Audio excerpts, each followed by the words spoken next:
ನಮಸ್ತೆ ವೀಕ್ಷಕರೇ, ನೀವು ನೋಡ್ತಾ ಇದ್ದೀರಾ ವಿಸ್ತಾರ ಬಿಸಿನೆಸ್ ಅಂಡ್ ಪ್ರಾಪರ್ಟಿ. ನಾನು ಕೇಶವ ಪ್ರಸಾದ್. ವೀಕ್ಷಕರೇ, ಭಾರತದಲ್ಲಿ ಯಾವುದಾದರೂ ವ್ಯಾಪಾರ ಶುರು ಮಾಡಬೇಕು ಅಂತ ಬಯಸುವವರಿಗೆ ಕಿರಾಣಾ ಸ್ಟೋರ್ ಮಾಡಬೇಕು ಎಂಬ ಆಲೋಚನೆ ಬರುತ್ತೆ. ಹಾಗಿದ್ರೆ ಕಿರಾಣಾ ಸ್ಟೋರ್ ತೆರೆಯುವುದು ಹೇಗೆ? ಇ ಕಾಮರ್ಸ್ ಕಾಂಪಿಟೇಷನ್ ಎದುರಿಸಿ ಲಾಭ ಗಳಿಸುವುದು ಹೇಗೆ? ಗಳಿಸುವ ಲಾಭವನ್ನು ಹೇಗೆ ಉಳಿತಾಯ ಮಾಡಿ ಬೆಳೆಸಬೇಕು? ಕಿರಾಣಾ ಸ್ಟೋರ್ಗಳು ಸೂಪರ್ ಮಾರ್ಕೆಟ್ ಆಗಿ ಬದಲಾಗಬೇಕೆ ಎಂಬುದನ್ನು ಇವತ್ತು ನೋಡೋಣ. ಆದರೆ ಇದಕ್ಕೂ ಮುನ್ನ ಕೆಲವೊಂದು ವಿಷಯಗಳನ್ನು ಕೂಡ ಇಲ್ಲಿ ತಿಳಿಬೇಕಾಗತ್ತೆ. ನೋಡಿ, ಭಾರತದಲ್ಲಿ 1,30,00,000 ಕಿರಾಣಾ ಸ್ಟೋರ್ಗಳಿದೆ. ಆಫ್ಲೈನ್ ಸ್ಪರ್ಧೆ ಮಾತ್ರವಲ್ಲದೆ ಆನ್ಲೈನ್ ಅಥವಾ ಇ ಕಾಮರ್ಸ್ ಮೂಲಕವೂ ಸ್ಪರ್ಧೆ ಇದೆ.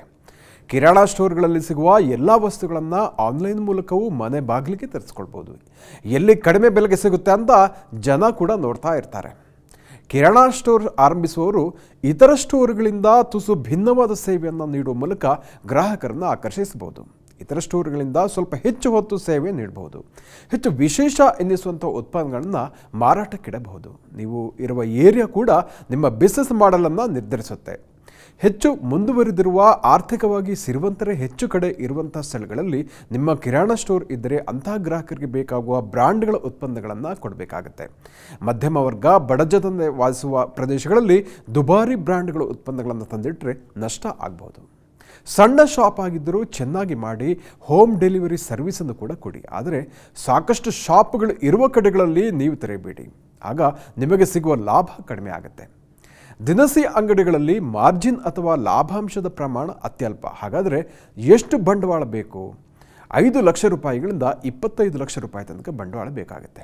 ಉತ್ತಮ ಮಾರ್ಕೆಟ್ ಪ್ರದೇಶದಲ್ಲೂ ಭರ್ಜರಿ ವ್ಯಾಪಾರ ನಡೆಯುತ್ತೆ. ನೀವು ಲಕ್ಷಾಂತರ ರೂಪಾಯಿ ಹೂಡಿಕೆಯೊಂದಿಗೆ ಕಿರಾಣಾ ಸ್ಟೋರ್ ತೆರೆದಾಗ ಅದಕ್ಕೆ ಟ್ರೇಡ್ ಲೈಸೆನ್ಸ್, ಬಾಡಿಗೆ ಕಟ್ಟಡದಲ್ಲಿ ಮಾಡಿದರೆ ಲೀಸ್ ಅಗ್ರಿಮೆಂಟ್, ಆಹಾರ ವಸ್ತುಗಳ ಮಾರಾಟಕ್ಕೆ FSSAI licence, shop and establishment licence ಅಗತ್ಯ. ನಿಮ್ಮ ವಾರ್ಷಿಕ ವಹಿವಾಟು 40 ಲಕ್ಷ ರೂಪಾಯಿಗಿಂತ ಜಾಸ್ತಿ ಇದ್ದರೆ GST ರಿಜಿಸ್ಟ್ರೇಷನ್ ಕೂಡ ಅಗತ್ಯ. ಕಿರಾಣಾ ಸ್ಟೋರ್ನ ಇಂಟೀರಿಯರ್ ಡಿಸೈನನ್ನು 50,000 ರೂಪಾಯಿಗಳಿಂದ ಕೆಲವು ಲಕ್ಷ ರೂಪಾಯಿ ತನಕ ಮಾಡಿಸ್ಬೋದು. ಕಂಪನಿಯ ಅಧಿಕೃತ ಡೀಲರ್ಗಳಿಂದ ದಿನಸಿ ವಸ್ತುಗಳನ್ನು ಖರೀದಿಸ್ಬೋದು.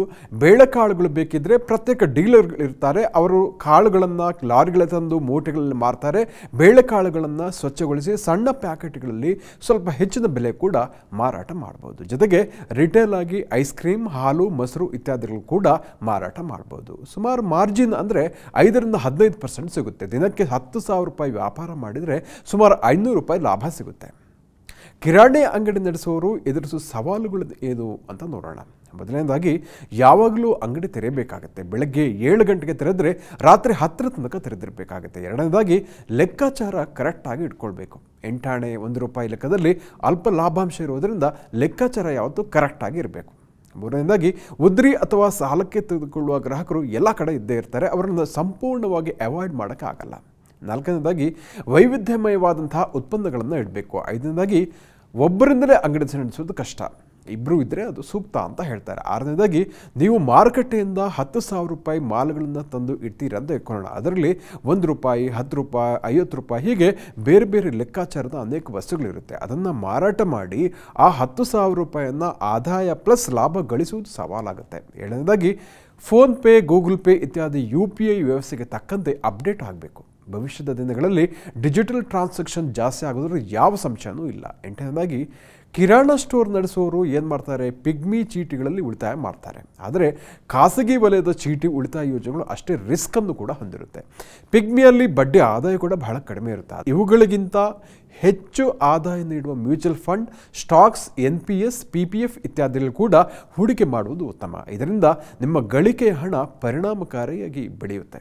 ಕೊನೆಯದಾಗಿ ಕಿರಾಣಾ ಸ್ಟೋರ್ಗಳು ಸೂಪರ್ ಮಾರ್ಕೆಟ್ ಆಗಿ ಬದಲಾಗಬೇಕೇ ಅಂತ. ಈಗಿನ ಗ್ರಾಹಕರು ಸಣ್ಣ ಕಿರಾಣಾ ಅಂಗಡಿಗಳ ಬದಲಿಗೆ ವಿಶಾಲವಾದ ಸೂಪರ್ ಮಾರ್ಕೆಟ್ಗಳಿಗೆ ಕುಟುಂಬ ಸಮೇತರಾಗಿ ಹೋಗಿ ತಮಗೆ ಬೇಕಾದಂತಹ ವಸ್ತುಗಳನ್ನು ಖರೀದಿಸಲಿಕ್ಕೆ ಇಚ್ಛೆ ಪಡ್ತಾರೆ. ಈ ಟ್ರೆಂಡ್ ದಿನೇ ದಿನೇ ಹೆಚ್ಚುತ್ತಾ ಇರೋದರಿಂದ ಕಿರಾಣಾ ಸ್ಟೋರ್ ನಡೆಸುವವರು ಸೂಪರ್ ಮಾರ್ಕೆಟ್ ಬಿಸ್ನೆಸ್ಸು ಜನಪ್ರಿಯ ಆಗ್ತಾ ಇದೆ. ಅದರ ಬಗ್ಗೆ ಯೋಚನೆ ಮಾಡ್ಬೋದು. ಹೀಗಿದ್ರೂ ಕೂಡ ಕಿರಾಣಾ ಸ್ಟೋರಿಗೆ ಹೋಲಿಸಿದರೆ ಇದಕ್ಕೆ ಹೆಚ್ಚಿನ ಬಂಡವಾಳ ಅಗತ್ಯ ಅನ್ನೋದನ್ನು ಕೂಡ ತಿಳ್ಕೊಳ್ಬೇಕಾಗುತ್ತೆ. ಕೊನೆಯದಾಗಿ ಕಿರಾಣಾ ಸ್ಟೋರ್ ಅಂದರೆ ಹೊಸ ಪ್ರಾಡಕ್ಟ್ ಮತ್ತು ಸರ್ವಿಸನ್ನು ಸ್ಥಳೀಯರಿಗೆ ನೀಡುವ ಜನೋಪಯೋಗಿ ಕೆಲಸ ಕೂಡ ಆಗಿರುತ್ತೆ. ಆದಾಯ ಮತ್ತು ಲಾಭದ ಜೊತೆಗೆ ಜನರ ಬೇಸಿಕ್ ಅಗತ್ಯಗಳನ್ನು ಪೂರೈಸುವ ಕೆಲಸ ಅನ್ನೋದು ಬಹಳ ವಿಶೇಷ ಆಗಿರುತ್ತೆ. ಇಂತಹ ಮತ್ತಷ್ಟು ವಿಡಿಯೋಗಳಿಗೋಸ್ಕರ ವಿಸ್ತಾರ ಬಿಸಿನೆಸ್ ಅಂಡ್ ಪ್ರಾಪರ್ಟಿ ಯೂಟ್ಯೂಬ್ ವಾಹಿನಿಯನ್ನು ವೀಕ್ಷಿಸಿ ಹಾಗೂ ಸಬ್ಸ್ಕ್ರೈಬ್ ಮಾಡಿ ಅಂತ ಈ ಮೂಲಕ ನಾನು ಕೇಳ್ಕೊಳ್ತಾ ಇದ್ದೇನೆ. ವಂದನೆಗಳು. ಅನುಕ್ಷಣದ ಸುದ್ದಿಗಳಿಗಾಗಿ ವಿಸ್ತಾರ ನ್ಯೂಸ್ ಯೂಟ್ಯೂಬ್ ಚಾನೆಲ್ ಸಬ್ಸ್ಕ್ರೈಬ್ ಮಾಡಿ. ಹೊಸ ಸುದ್ದಿಗಳ ನೋಟಿಫಿಕೇಶನ್ಗಾಗಿ ಬೆಲ್ ಐಕಾನ್ ಕ್ಲಿಕ್ ಮಾಡಿ. ಲೇಟೆಸ್ಟ್ ಅಪ್ಡೇಟ್ಸ್ಗಾಗಿ www.vistaranews.com ವೆಬ್ಸೈಟ್ಗೆ ವಿಸಿಟ್ ಮಾಡಿ. ಅಂಗೈಯಲ್ಲೇ ಜಗತ್ತಿನ ಸುದ್ದಿ ತಿಳಿಯಲು ವಿಸ್ತಾರ ನ್ಯೂಸ್ ಕನ್ನಡ ಆಪ್ ಡೌನ್ಲೋಡ್ ಮಾಡಿ.